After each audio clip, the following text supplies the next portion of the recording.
What's up, everyone? I have a really exciting episode today. Alex is in the midst of finals week for college, so he's not here today, but I'm bringing you one of my, I think, longest standing friends. Uh, we grew up together. His name is Jack Barstad. He's in his junior year at University of La Crosse, Wisconsin, and he's studying finance and economics. And this episode is I'm post episode right now, so I'm super excited because Jack just has such kind of like a transformation from high school to college and so many great pieces of advice and experiences to share, just relating to his mindset shift and even things that he's learned from listening to this podcast. So you'll hear him reference some episodes, and I think that it really has me excited because it speaks to the fact that we're really bringing on the right people and talking about the right things that are actually impacting a student like Jack that's in college right now and working through his junior year. And a few other things. Jack just landed an internship, financial analyst and accounting internship for a Fortune 500 company, which is awesome. We talk about refining his resume and then just his daily routine and the most influential habits that he has and feel like lead him to a pretty productive and successful career in college. So let's get into it. Here's Jack. Welcome to Project Rookie. I'm Jet. And I'm Alex. Whether you're in high school, college, or taking the first steps in a new career, We are here to uncover the promising tactics, genuine struggles, and inspiring victories that are supercharging the next generation of achievers. Thanks for tuning in.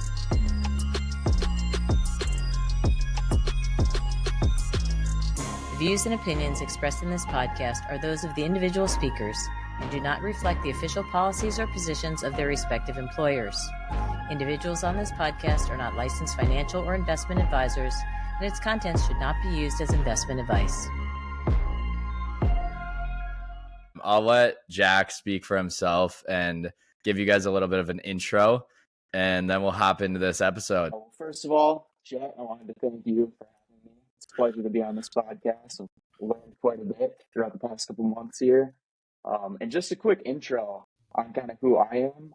I'm currently a junior at the University of Wisconsin-La Crosse, studying finance and economics. I recently just got my first internship, a pretty big Fortune 500 company stationed here in La Crosse. I'm very eager to learn, passionate about stepping outside my comfort zone, which is kind of part of the reason I'm here right now. Awesome.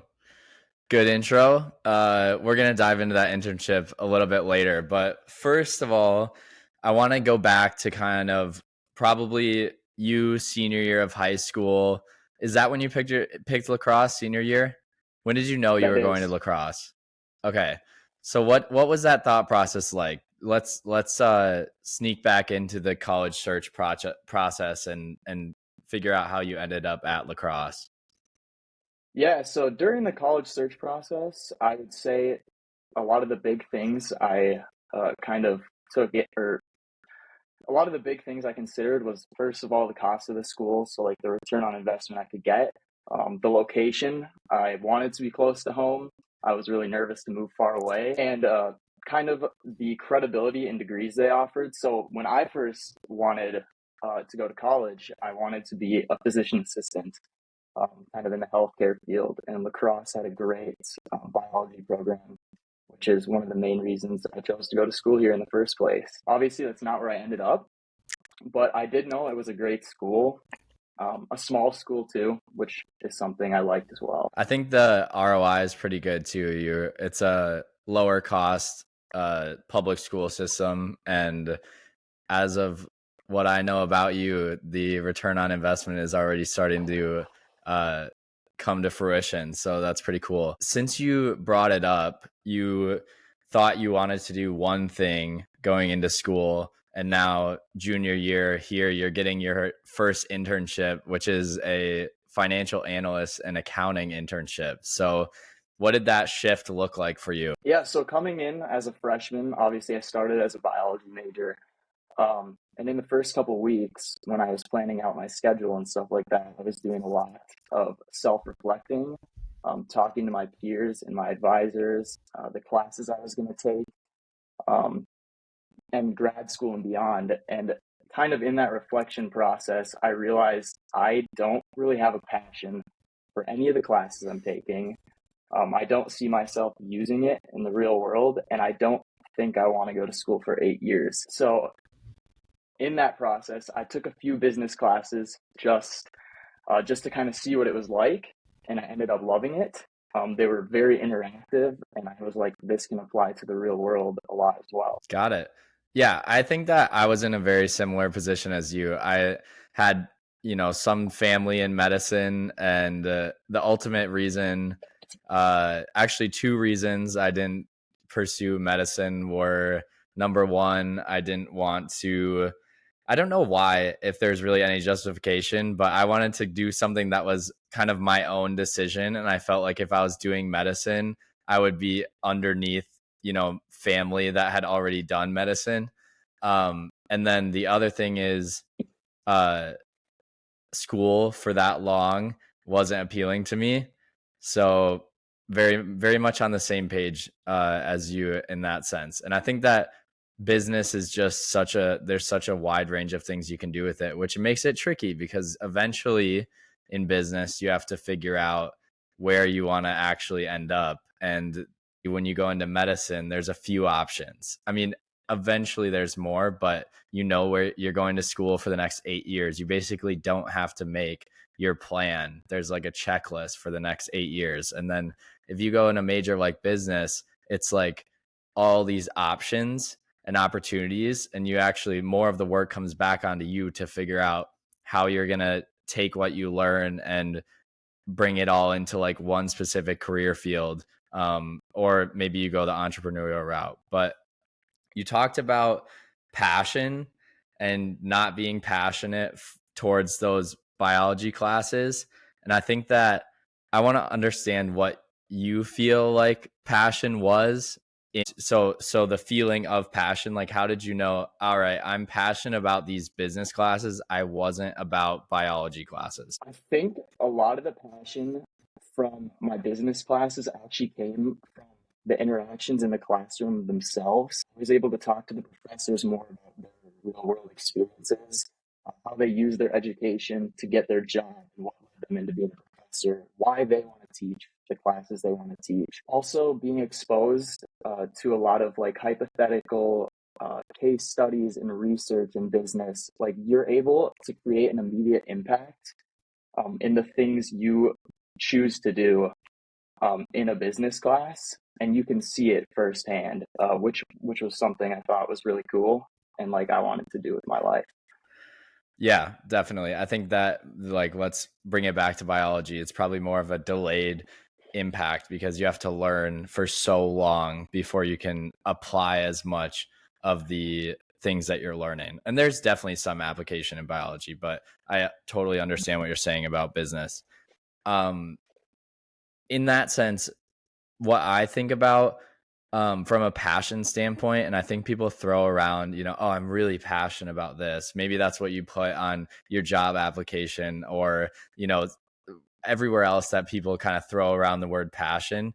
And I think that one thing I struggled with was like, how do you figure out what you're passionate about? Like, you're passionate about business, but then you have a whole nother set of choices to make. And they're like, follow your passion, figure out what you're passionate about.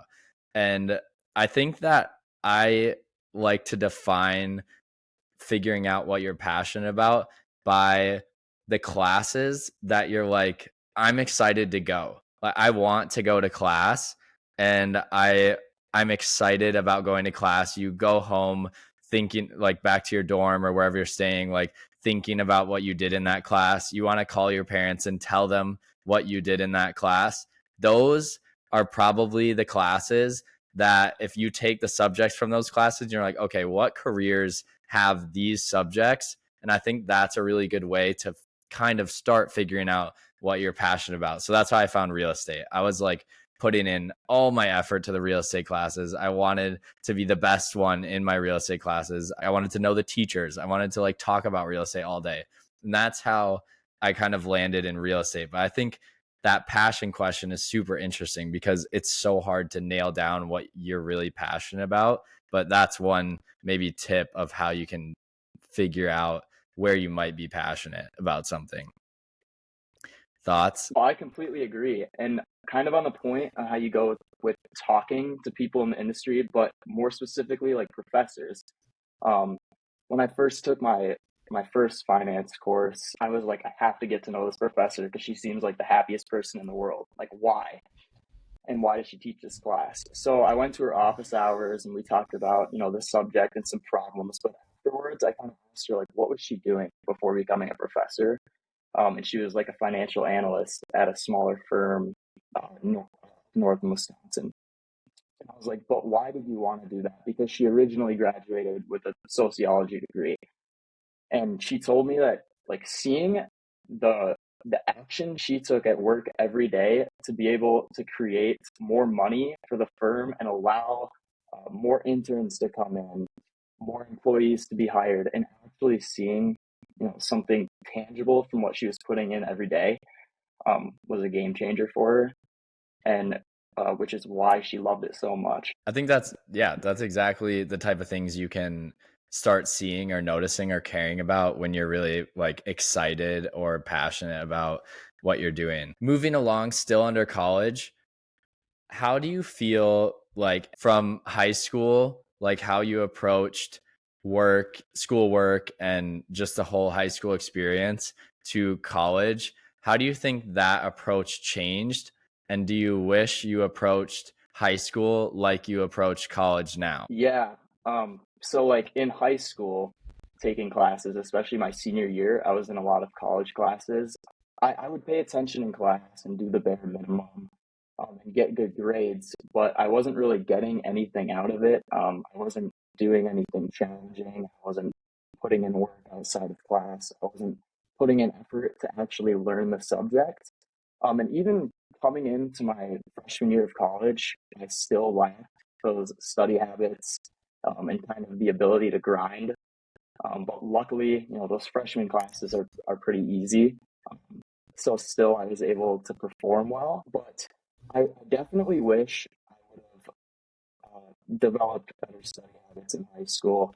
I wish I would have asked more questions and just been eager to learn in general more than focus on getting a grade, because the grades come with that.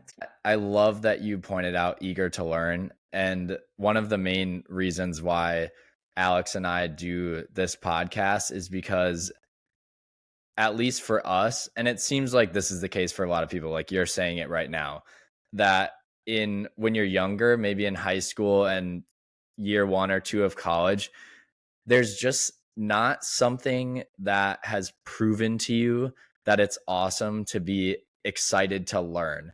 And once you start learning, like you're a junior in college now saying this, but think about if you were super excited every day about learning new stuff. You don't have to be so excited about reading Shakespeare in your English class in high school. Like that's obviously not exciting.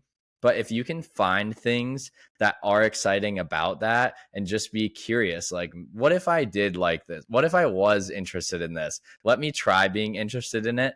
And if you just apply a general excitement to learning, to everything you do, it's going to compound over time. And because as soon as you get out of college, you feel a little bit behind because your idea of the world in high school is like this big. And then college, your idea of the world starts growing. And then you get out of college and your idea of the world is like bigger than you can comprehend. There's so much to know out there. There's so many cool things to see, like concepts that you've never thought about before. So just being excited about learning by itself will really set you up to just understand a lot of things and give you a good well-rounded like idea of the world, how things work and what's going on. So that I love that you said, eager to learn. That's one big change. Yeah. No, I hit the nail on the head. So on that same point, what does the shift from like freshman year, sophomore year to where you are right now? I feel like there's probably still a few subtle shifts that just in college you kind of changed going into this year. Yeah. So like I said, freshman and sophomore year, I kind of found myself coasting. I wasn't really challenging myself. I was doing really well in school. But when I was done with school, I was done with school, and then I was on to the social activities and whatnot. And throughout the summer of my sophomore and in between my sophomore and junior year, I found some of my friends getting internships. I didn't have one. I wanted one. And on my first day of classes, my professors told us to go to one of these networking events for extra credit opportunity. Is that this The year? best speak That was this year, at the beginning of this year. Okay. Yes. And at these networking events, I saw all these people talking to each other. I had nothing to talk to anyone about. And I realized, like, okay, like, I get good grades, I'm in school, but what else do I have to offer? And I kind of had this shift in my mind. Like, I started to think college is the only place where all these opportunities are literally just given to you. So you have to show up to school, but there's clubs, there's events. I mean, there's so much you can do to set yourself up for success in the future. And I realized if I want to actually grow as a person and a professional, like I have to start doing these things and putting myself out of my comfort zone. That is such a good point that you kind of just snuck in, but college is this place that all these people like staff, like the people that work at the college, like faculty, are trying their hardest, working every day to feed you opportunities. So when you're in college, like it doesn't really give you the return on investment to just get good grades. Like you are paying for so much more than going to class. And that's just something that everybody out of college regrets not taking advantage of. Like if you hear people say, they're always like, do more, be more involved. I don't know if they're like, it always sticks, but they all mean it when they say it, that there is just unlimited opportunity while you're in college and you're a student. So everyone wants to help you. Nobody wants to say that student shouldn't learn. I don't want to help you get better. They say that's a student. Let me turn a light bulb on in their head. Let me help introduce them to this person. Let me figure out how to help them with their resume. Like all of that stuff is what goes on in adult, kind of like any regular adult's mind or professional's mind with like helping students. You have, I call it student privilege. I've said it before on the podcast, but student privilege is so real and it disappears right away after college. And you feel like, oh my God, every opportunity I want, I have to work twice, 3 times as hard to get, when it would have just been handed to me in school. I completely agree. And the professors and faculty at schools, like you said, they just want to see you succeed. And they're so willing to help. Even if you just put in the minimum effort to reach out to a professor or someone, ask a question, or just get to know them, I mean, that means so much more than just showing up to class. And they love it. They're so few people reach out to the professor for something that's not class related. It's either like, I don't agree with the grade I got on my test, or like, oh, this assignment's going to be late. That's what is in a professor's inbox. If you're like, I'm really curious about what you did before you're a professor, I'm really curious about this specific topic that you went over in class, can we chat about it? That's like they if you want to talk about passion and like us getting excited to go to class, that is what they're excited to go to class for. They're like, I am so happy today. I get to go tell Jack about my career and why I did it. Exactly. And in return, the professor is going to want to teach the class better to you and put more effort, more charisma into the class. And in the end, you might see yourself like, I could be friends with this person. I am friends with this person. And otherwise, you would just think of them as a professor. So I think that is something that's so valuable. I think this semester, something that's really changed is I just have casual conversations with my professors. I could consider them all friends. And as a result, I think I've had a lot of opportunities given to me by them that I wouldn't otherwise have.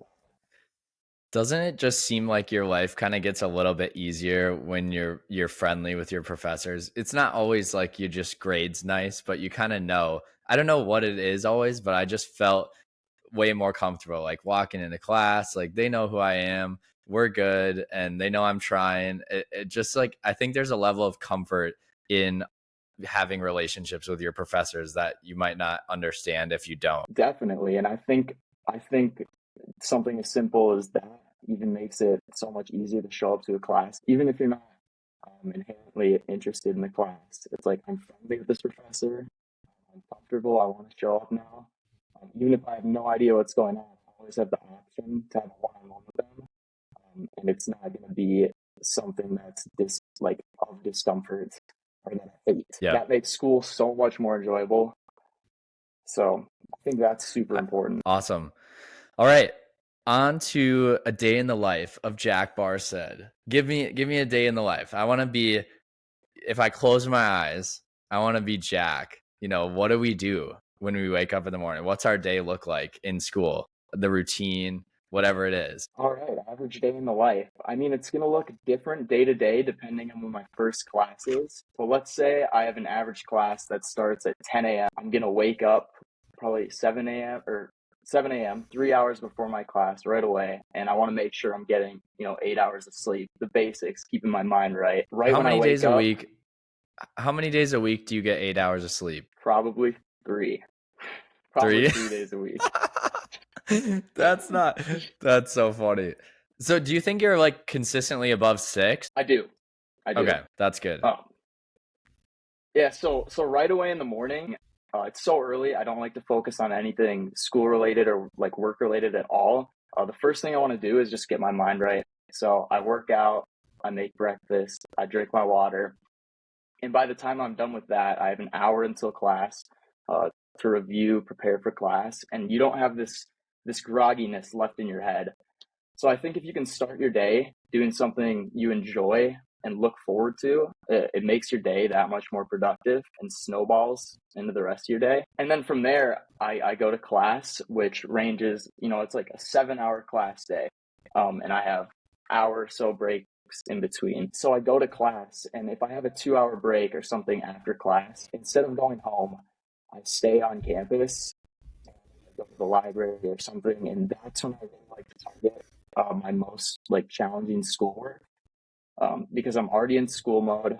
I don't have to switch to thinking about going home. I don't have the opportunity to relax or do something that's going to put me at like a disadvantage for the day. And so the first task I'll knock out of the day is like my biggest assignment or my most urgent assignment, and I'll do that on campus.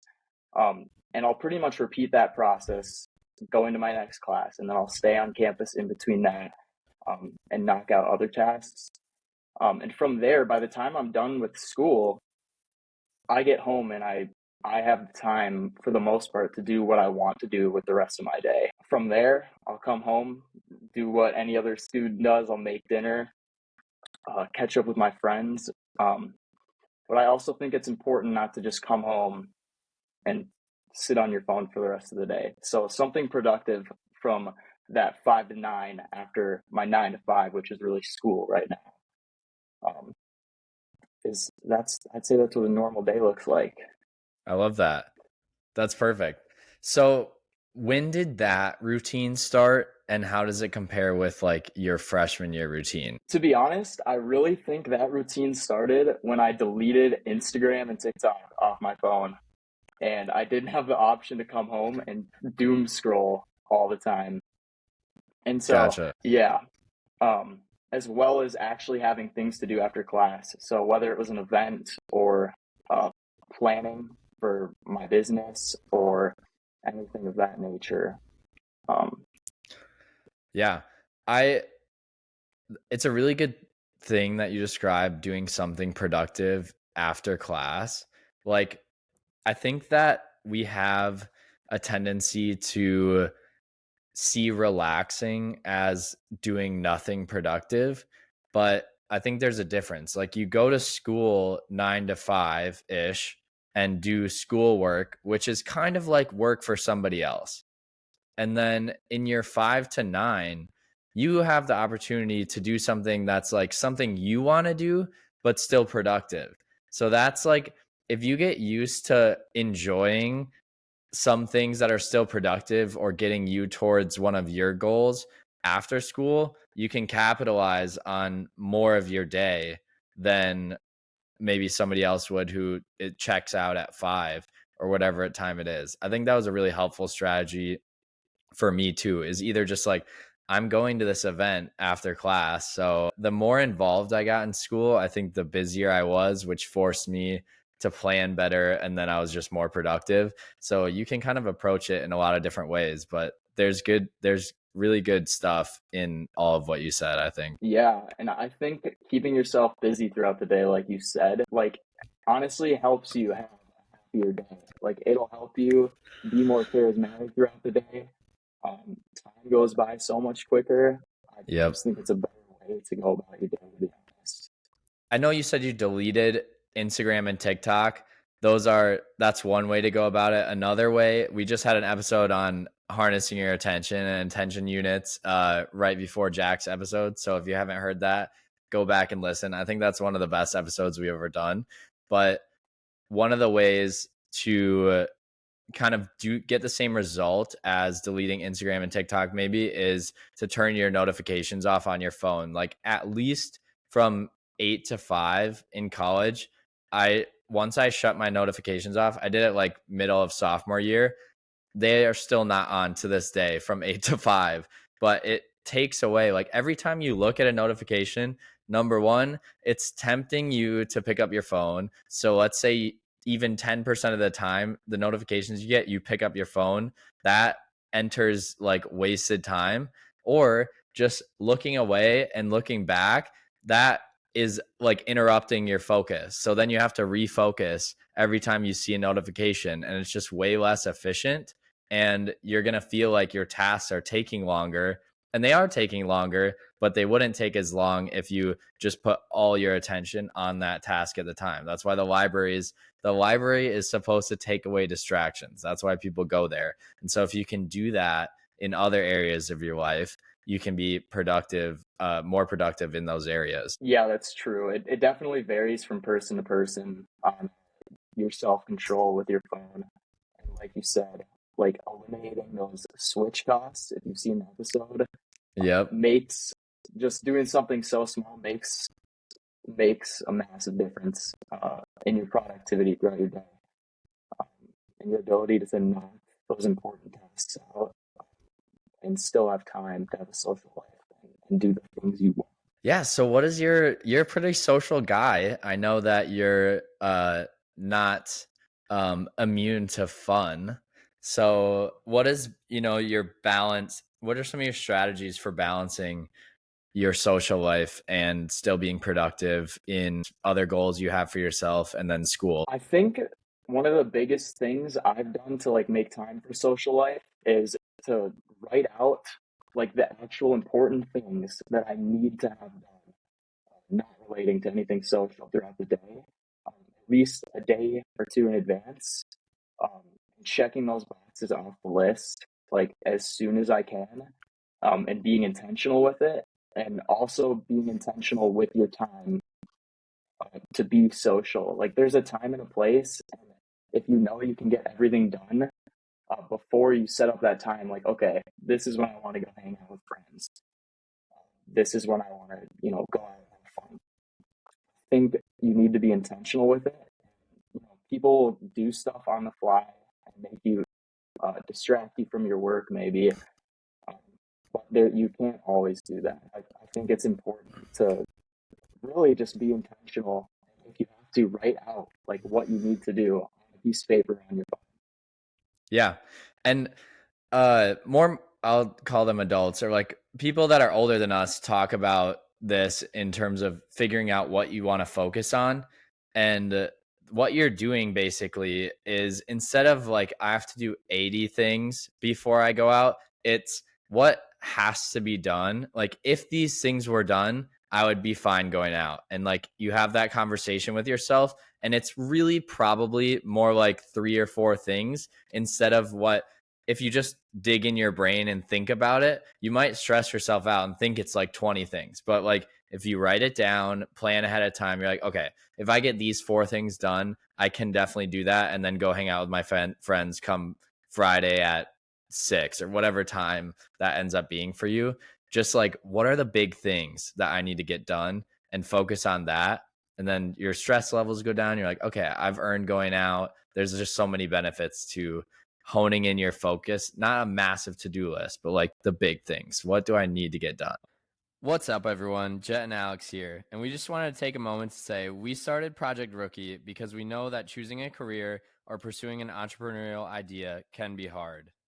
We hope that through this podcast, we can create exposure to opportunities, inspire your inner entrepreneur, and create a community for young and hungry achievers just like you. Make sure to follow our podcast on your favorite listening platform or on Instagram and X at Project X Rookie. Thanks for tuning in and enjoy the show.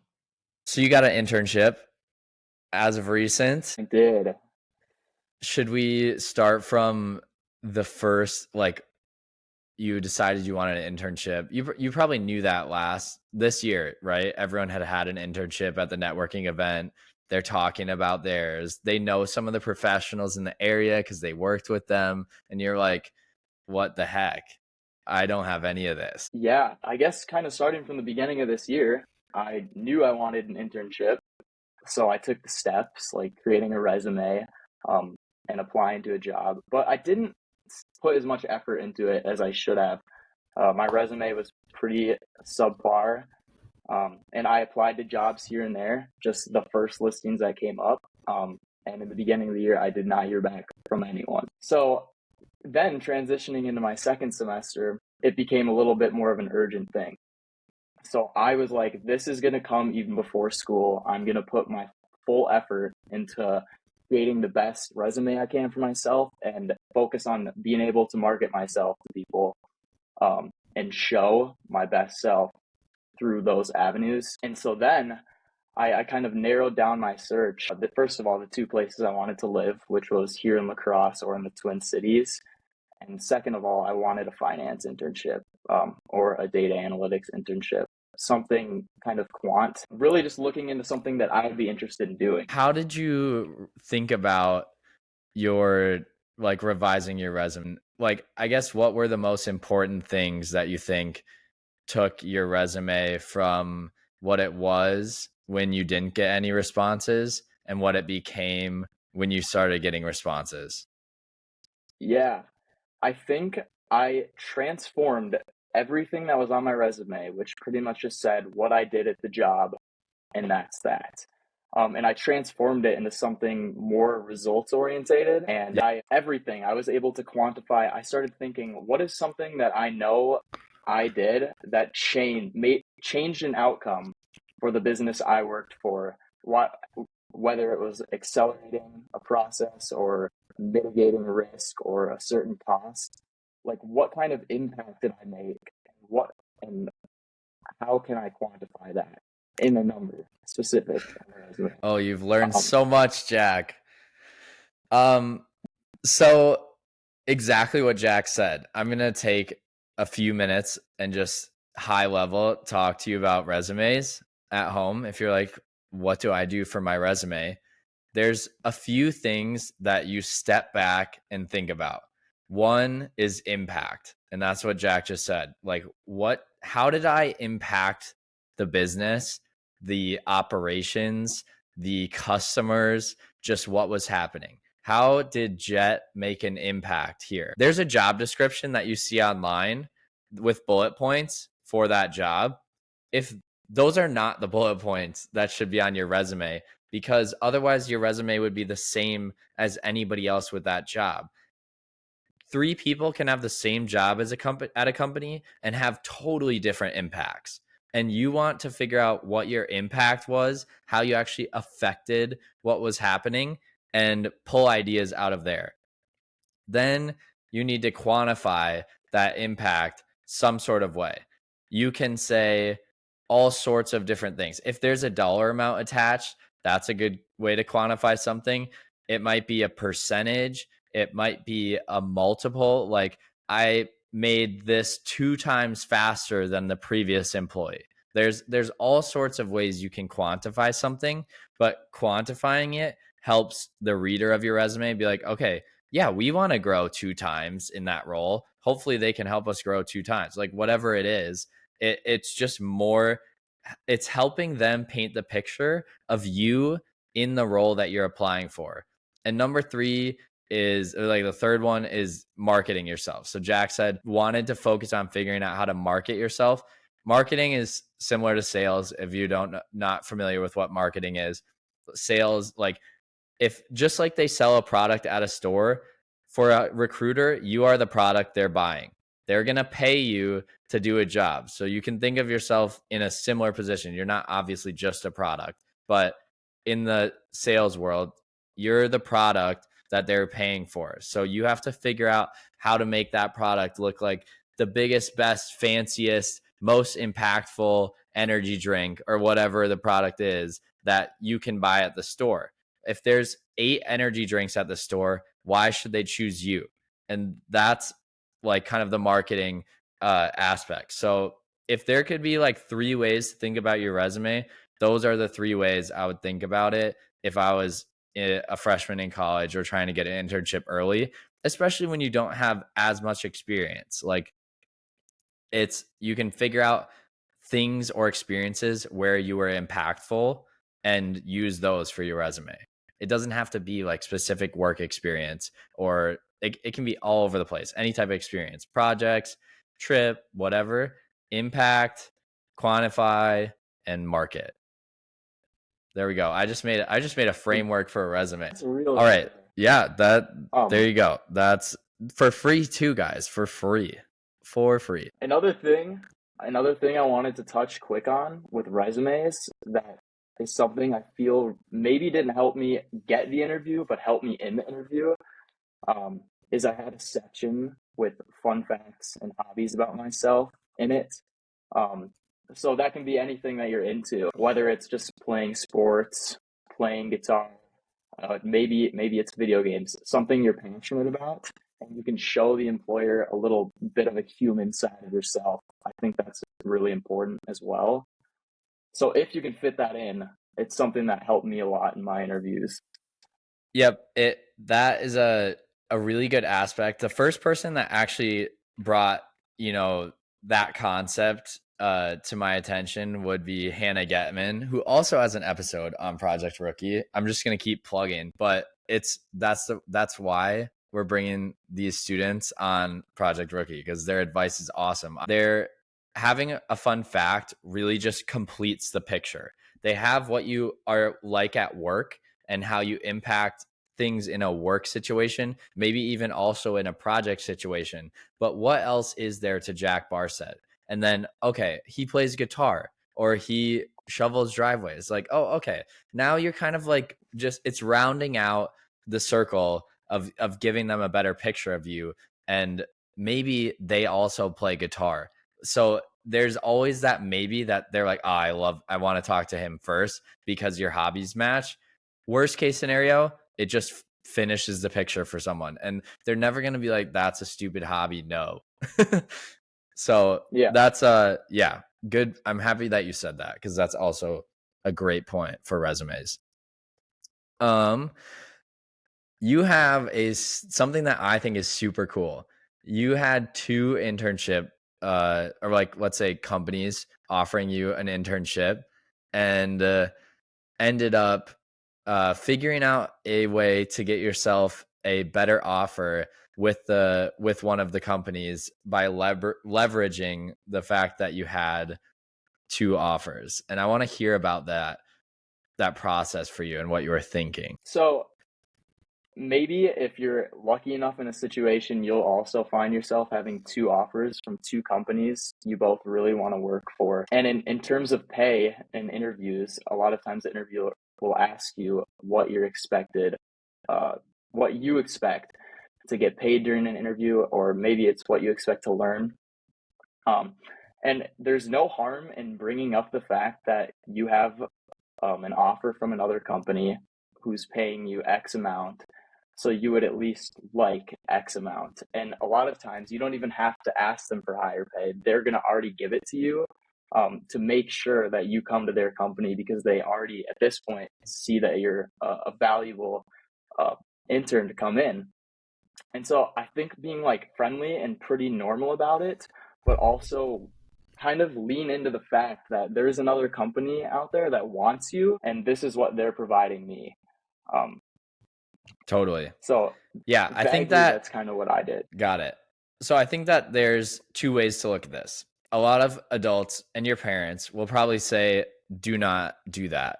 Don't like go up, try and negotiate your first internship offer. If you want to play the game of, I wouldn't even call it a game. If you're comfortable doing something like that, I think that, and I'm sure, I know for a fact that Jack being Jack presented it this way. But one thing I like to do, so let's do some like hypothetical questions. So the first question is like, what do you expect to get paid? And if you have another offer, you can say, I honestly don't know much about pay in this industry. I'm still a student. I don't have that much experience, but I was talking to another internship and they were offering this. So I would think probably something around there. Does that sound fair to you? And you're kind of asking them a question at the same time as being like, I'm pretty sure I should be getting paid that. But you're not like, well, I have this offer, so you're going to have to beat it. Otherwise, I'm going there. That would be like an instant turnoff to any hiring manager, even if they wanted you. So presenting, like trying to word your, and maybe we talked about this, Jack, before your internship, but stepping back and coming from a place of like, I am still a student. I'm just trying to navigate this the best I can. I'm not 100% sure, but here's what I think, and this is why. It's not like, I know I deserve more. You're not telling them what you deserve. You're saying like, this is how I'm thinking about it. Is that wrong? I'm not sure. Like, am I thinking about this the right way? And then they'll tell you, like, nobody's expecting you to understand how to negotiate a salary, understand when you need to accept an offer. Like if you're applying for an internship, I'm going to go off on a tangent, but like if you're in an interview and they're like, we need you to accept right now, you're either in a field where you knew that was going to happen, like an insanely competitive one, or you probably should look somewhere else, because they're taking advantage of the fact that you have this like conceptually not a wide picture understanding of how the process works. It's your first one, you're a student, and most hiring managers will understand that and be like, I know you're still learning too. Like, we're not forcing you to have the perfect answer here. So just a little extra color on that topic from Jet. Yeah, that is actually more so how you should go about it as well. You don't want to come off as like forceful towards what you're saying, but it should come off as more of a question. Like, yep. So there are, yes, something of those lines, because you're just a student and, you know, you still have to prove yourself.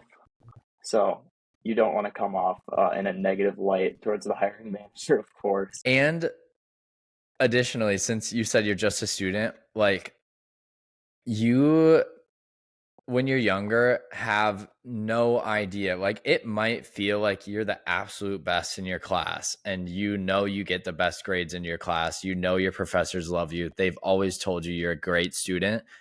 But there is a context that you get to things once your idea of the world expands, and there's always going to be somebody better. And those hiring managers probably know that.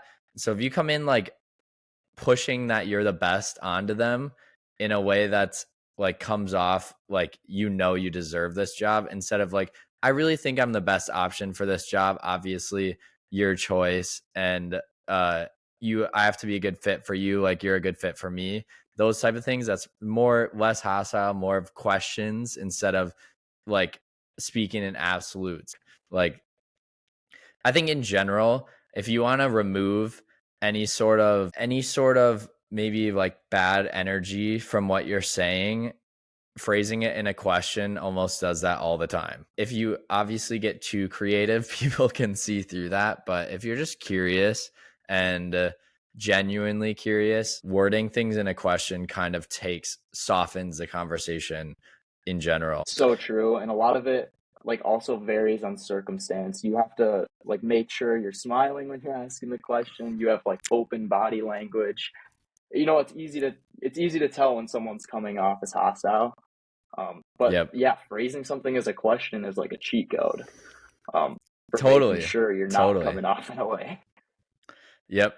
Yep. If you're worried about coming off in the wrong way, phrase it as a question. Another interesting thing that you just said was body language and how you can use that, not only just saying something in a question, but your body language is, and this stat I read in a book by Chris Voss. I'm not even going to explain it.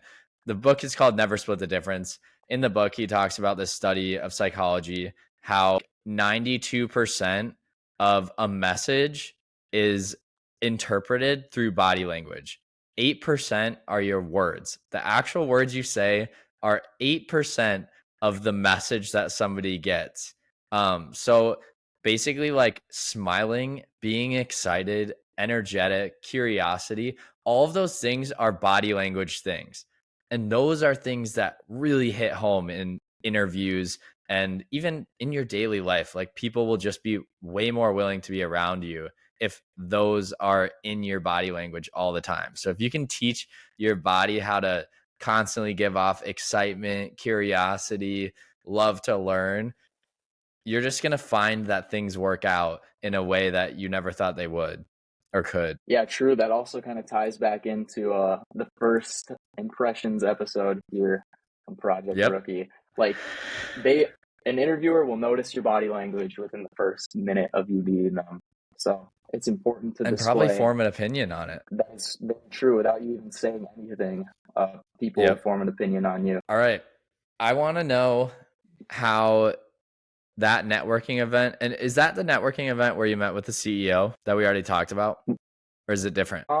That was a different one, but the networking event where I got to talk, a very brief talk with the CEO, was pretty important, I would say. Yeah. How did that change your mindset and how you look at things? When did that happen, I guess, first of all? And then how did it change how you think about things and your mindset? Okay, yeah. So my school holds lectures every Friday with pretty high up like business professionals, local and nationally sometimes. And one of our speakers was the CEO of Fastenal, Dan Florness. And he had a really interesting presentation. I had a lot of questions to him, and afterwards he said, there's a social at one of our buildings that you guys can come talk to me and ask questions. And the weather was terrible, so barely anyone showed up. So I got to seize the opportunity to go there and actually get a chance to talk to him. And I don't want to talk too much in his background, but Dan pretty much went from going and getting a bachelor's degree at a very small state school in Wisconsin, all the way up to being the CFO of Fastenal, and then later the CEO, which is a multinational company. And so I got to ask him one question, and I just asked him, like, what separated you, someone with a bachelor's degree in accounting from UW River Falls, from anyone else with a bachelor's degree in accounting from River Falls? And pretty much what he told me was it wasn't even going to class and getting good grades and focusing on my academics, but he said just being a people person and being able to connect with people at every opportunity you get, getting people to like you, and taking control or kind of seizing those opportunities at networking events, just like the one we're at, is how he was able to do it. He said he was able to make friends with everyone, and luckily he got in touch with the right people at that point in his career. He was able to become the CEO of a company. And so after that, I was like, I have to start going to every single event that I can possibly go to, learn how to talk to people not in my age group, and learn as much as I can from them, and hopefully make friends with them as well.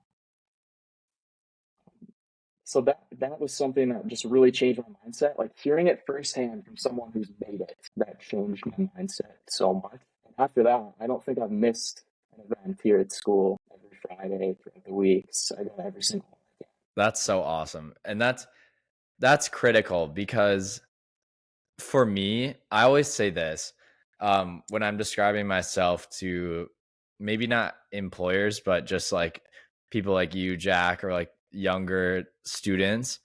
I don't feel like I win on paper, at least not always. Now I am more confident in my ability to win on paper. But what that means to me is like your grade and your resume, like the things you've done. And so I knew that, and this is something important to think about. Do you win on paper, or do you have to find another way to win? And I didn't feel like I won on paper. I actually had evidence of not winning on paper. I wouldn't get into programs that I wanted to get into. And so I was like, okay, I win a different way. We're going to have to figure that out. And I'm naturally pretty introverted, to be honest. Like I really love being alone, which sounds funny because nobody would describe me like that. But I was like, okay, well, we have to start meeting people. We're gonna have to figure out ways that other people win and do those things. So what it ended up being boiling down to for me was meeting people, just like you described the CEOs doing, going to networking events, making relationships, understanding what people did in different industries, and using those to get where I wanted to go. So like it's like it's not using those relationships to get what you want. It's exploring opportunities in those relationships. So you're like, maybe for an example, if you were looking for an internship, talking to people you have relationships with and saying you're looking for an internship, maybe they'll help you with your resume. Maybe they'll help you with meeting a hiring person somewhere. They can help you in all sorts of ways. It's not like go meet people so someone can hand you an internship. That's not the point. It's having those relationships are like everyone offers something interesting. And eventually one day you should be going back offering the same things to other kids and people that like all the same things that adults do for you now. They're expecting you to do the same thing for the younger generation. I'm already trying to do it with the pod, but like someone can help you with your resume. Someone might like introduce you to a new person at a new company, and then you can meet them, and then you can apply for an internship there. There's just all sorts of things that meeting people and building relationships with them, understanding their careers, it's just open doors. And I love that that's one of the main takeaways from the CEO that you met, because it's super valuable, especially if you can't win on paper. And it's super hard. If you're in really competitive industries, winning on paper is insanely hard. Like, for example, the amount of resumes that somewhere like Harvard sees a year, or not resumes, but applications that Harvard sees. And a lot of the times, like the big drop off is just on paper. And then they do interviews and things like that with a smaller group. But it's so hard to win on paper in a group of 20,000. But if you're good at with people, you build relationships, you care, you're charismatic, all these things that like make a good personality, and just think of someone you want to be around and become those traits. Like I would want to be around a person like this. I'm going to become a person like this. And so that's just another avenue to win. If you feel like you're constantly like not getting in somewhere, not, getting the opportunities you want, maybe you haven't put yourself out there enough and you weren't a name in someone else's head. Yeah, that is so true. Like you said, like when you're winning on paper, sometimes that's not even enough. Even if you are winning on paper and, it's between you and another candidate in an interview, and you have the exact same qualifications, the person who has people who can vouch for him and talk about his character and say, this is a great person. I've talked to him so many times. He's got such a great work ethic. That is a massive differentiator when it comes to choosing a candidate as well. Yeah. And think about this. So, like, it doesn't always happen where the person that knows someone gets a job, but a job has. So, for those of you who are listening, I'm going to try and explain this. I'm also using a little hand motions for YouTube. But if you're at level A, and that is the job qualifications. They're like, we need A skills, and you bring in like A plus skills, like super high skills, but then someone still has A skills and knows someone there, they might take that person. They're not going to take an underqualified person because they know somebody, but they might take someone who is qualified but not, to the level you are, because they know somebody. And I don't want to say that happens all the time, but if you're struggling on paper, try relationships. I think that's end of story. Good advice. So I'm going to ask you probably a challenging question.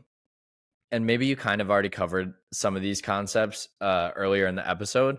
But if you had to find a little Jack in high school right now and walk up to them and say, you should really do these two things, you're going to love yourself later for doing these things, what would they be? I would say get involved. I would say get involved, first of all, right when you go into college. Get involved in as many ways as you can. Figure out exactly what you like. But what am I supposed to right get on. involved in? What am I supposed to get involved in? How do I know? You can do it. How do you know? By trying. You have to try different things. You can read all about, this major, that major, but you're not going to actually know you want to do something until you show up and talk to people and learn from people firsthand. So go to as many, club meetings, event meetings as you can. Talk to as many people that actually have experience as frequently as possible. And the next thing I would say to do is, that is such a tough question. I'll say one while you think. For me, especially now, it kind of goes along with being eager to learn. But if you figure out what type of books you like to read earlier, the better. Like, because seriously, I thought when I was in high school, even middle school, like I hated reading. Reading was not my thing. It sounded just stupid to me. I didn't want to read anything. And I finally, literally junior year of college is probably the first time I read a full book, which is hilarious to think about. But I finally figured out the topic of books that I was interested in reading. And now I'm like, oh my gosh, why did I not read more things before now? And I still am forcing myself to read. It's still not easy for me. I really despised reading. But I would say figure out what you like to read and then try reading more. You don't have to become a librarian, but you can read more. And the earlier you read more, the better your vocabulary gets. You'll be able to talk on podcasts, talk in interviews, talk to professors. And I don't know how to explain it. Your vocabulary is not something that you're like, okay, I'm going to use this really fancy word right now. It doesn't happen like that. It happens because you took in information and your brain unconsciously pulls out the words from your mouth. So you start sounding smarter without really trying to sound smarter, and people notice. Like I get told at work, I've never heard a 22-year-old word something like that. And I'm like, I didn't try to say it super fancy. It's just like how I started talking, being around and studying really smart people, in my opinion, that I think are smart. So what's number two for you? Number two, I have to say, is just pick up a hobby outside of school that challenges you. Something you like doing, but is also very hard. And you could, put effort towards to grow in whatever that is. So for you, it could have been reading. For me, it was probably playing an instrument for the first time, which I picked up around this time last year, and it's something I can work on every day. And if it's something like an instrument that's so challenging, it's one of the only things that fires off both sides of your brain. So it's kind of like learning a new language, which can help you stay focused on any other task you don't want to do. Memory skills translate, intuition, reading, music. So anything outside of school that's challenging and that you enjoy doing, I would say.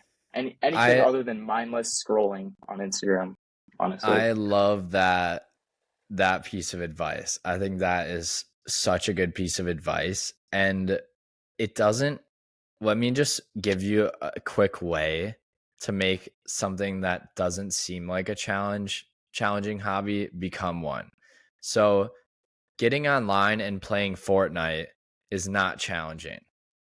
But if you set a goal for yourself that makes it a challenge, you're like, I'm actually going to be number 10 in the world at this game. Like things like obviously, like I wouldn't say make your hobby a video game, but you can shift like your goal to make something more challenging. It's obviously way harder to be world ranked at something than just get on and play. So if you think about like, what do I really like to do? Maybe I can make that actually way more mentally stimulating, because then you have to figure out the strategy of the game, like read about the game online, like all sorts of things you have to do in order to even get to that level. So there's ways you can make things like super mentally stimulating that don't seem like it on the surface. And those type of things translate into everything else in your life as well. Yep, exactly. Exactly. Give me like a 1 minute long term. What do you think is going to happen with your career? What do you want to do? I've always wondered the same question. And I think the first step in figuring out what I'm going to do with my career is this first internship. But in terms of what I think I want to do right now, it kind of deals with corporate finance. It's something I really enjoy doing in school. Love working with numbers, love reading financial statements, as boring as it sounds, working with ratios. So I think doing somewhere in the intersection between finance and analytics is something I'm quite interested in. That's where I think that the path I'm going down will lead me right now. Awesome. And to throw it in at the end, you've let's say had a little bit of an entrepreneurial bug that somewhat materialized towards the end of winter. So what was that like, and how does that, like, maybe working for yourself relate to what you want to do with like a full-time out of school job? Yeah, I think when it comes to working for yourself, you're in a completely different mindset than when you're working for someone else's dream. So it's gonna when you're starting a business or something, it's gonna take so much more effort, work, and there's a huge learning curve. But at the same time, when you're putting in all those hours developing whatever you want to do, it doesn't really feel like you're working.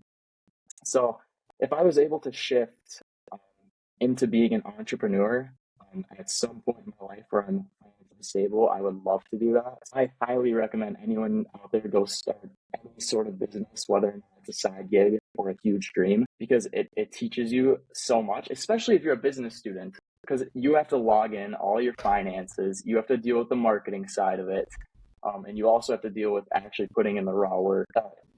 As a learning experience, it's something that's more valuable than anything else, in my opinion.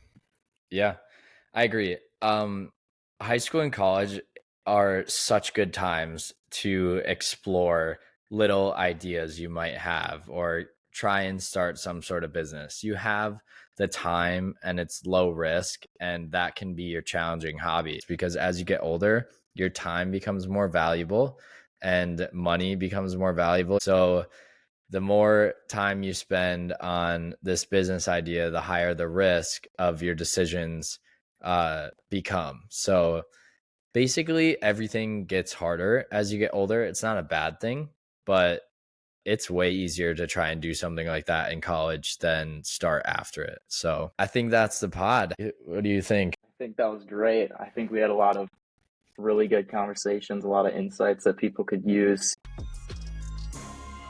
All right, and that's the pod. If you enjoyed the show, it'd mean the world for you to leave us a review and share it with your friends. Make sure to follow our podcast on your favorite listening platform. And if you're joining us on YouTube, definitely hit that subscribe button so you don't miss out on any of our new episodes. Also, check us out on social media. We're at Project X Rookie on both Instagram and X. We'd love to chat with you in the comments or in our DMs. Thank you for listening, and as always, I hope we're helping you take control of what's next. Catch you next time.